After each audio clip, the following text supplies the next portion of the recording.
Hello, I'm Antonio Mora. This is the newsandnews.com Day in Brief on Thursday, March 12th at about 7 p.m.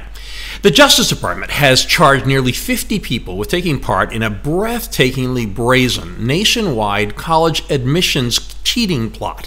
The scheme involved rich parents paying a fortune to a college prep business to get their kids into elite schools through bribes of various sorts. Among those arrested today are CEOs and actresses Felicity Huffman and Lori Loughlin. The way it worked is that the college admissions company would take huge sums from the wealthy parents and then bribe SAT or ACT administrators to alter a student's test scores, allow someone to pose as another student, or correct a student's answers. The company would also bribe college coaches who would then create a fake profile for a student athlete.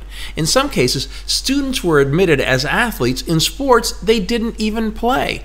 I'm not big on hyperbole, but the details are truly stunning and infuriating to all parents and students who play by the rules. The U.S. Senate will hold a hearing on the fatal crash of the Ethiopia Airlines Boeing 737 MAX as a growing number of lawmakers are demanding U.S. airlines ground the planes immediately.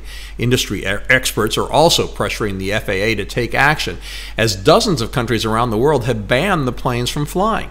Most of Europe, China, India, Australia, Indonesia, Malaysia, and Singapore have grounded them. U.S. airlines, including Southwest and American, the biggest operators of 737 MAX planes, are facing a barrage of questions and concerns from passengers. Both airlines say they stand by the new planes, and Boeing's CEO insisted that the bottom line here is that the 737 MAX is safe. However, even before this latest crash, Boeing had been working on an extensive change to the plane's flight control system. Details were released today, and U.S. regulators are expected to mandate the change by the end of next month. The good news, if you can call it that, for British Prime Minister Theresa May is that Parliament rejected her new Brexit plan by only 149 votes, as opposed to the record-breaking 230 negative vote margin that defeated her first deal. Now, Parliament will have to debate tomorrow whether to crash out of the EU with no deal, which most analysts believe would be catastrophic, or try to extend the March 29th deadline. The crisis is increasing the chances of a new referendum to confirm public support for an exit from the EU or whether Britain should remain in the Union. The opposition Labour Party now says Brexit may need to go to a popular vote again. Run, Joe, run! That chant welcomed former Vice President Joe Biden as he took to the stage to address the International Association of Firefighters this morning. He told the audience to save the energy, quote, a little longer, I may need it in a few weeks. When asked why he wouldn't run for president, Biden answered that he can't think of any reason. Reports indicate a formal kickoff won't happen until mid-April. The question then is whether Democrats will favor experience over new blood, and whether Biden's long record can be used against him. Polls show he is the clear front runner for his party's nomination. The Trump administration's top budget official testified on Capitol Hill today and admitted Trump's new budget balloons the deficit to record highs. However, he vowed that the federal government's finances would improve because of increased economic growth. The Democratic chairman of the House Budget Committee opened the hearing by saying that Trump's proposed cuts to health care, education, and food assistance are, quote, extreme to a level that is malicious. Texas Representative Al Green says he will force the House to vote on impeaching Trump even after Speaker Pelosi said she would not go down the path of impeachment, quote, because it divides the country and he's just not worth it. That put her at odds with many other Democrats on Capitol Hill, some of whom have vocally called for impeachment. They include Congresswoman Alexandria Ocasio-Cortez, who in a new interview accused Trump of being racist. The chair of the House Intelligence Committee, Adam Schiff, went even further, claiming there is already sufficient evidence to warrant a criminal indictment of President Trump.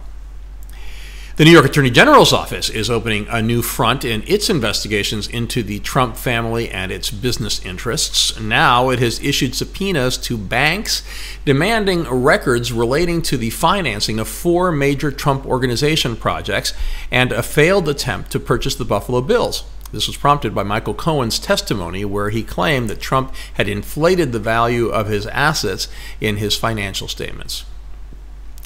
The U.S. is pulling out its remaining staff from the American embassy in Caracas because of the deteriorating political and humanitarian conditions in Venezuela.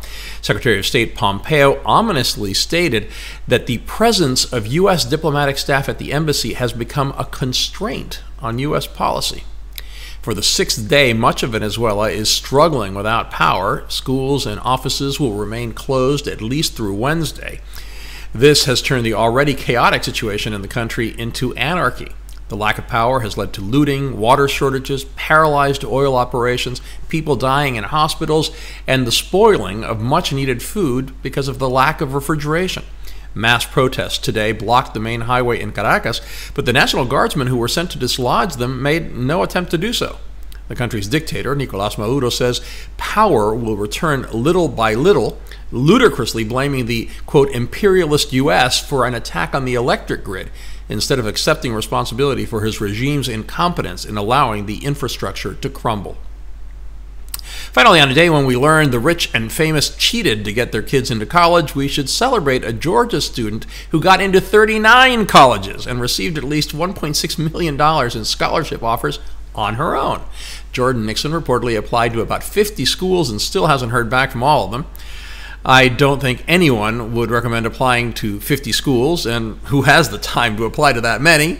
Still, good for her.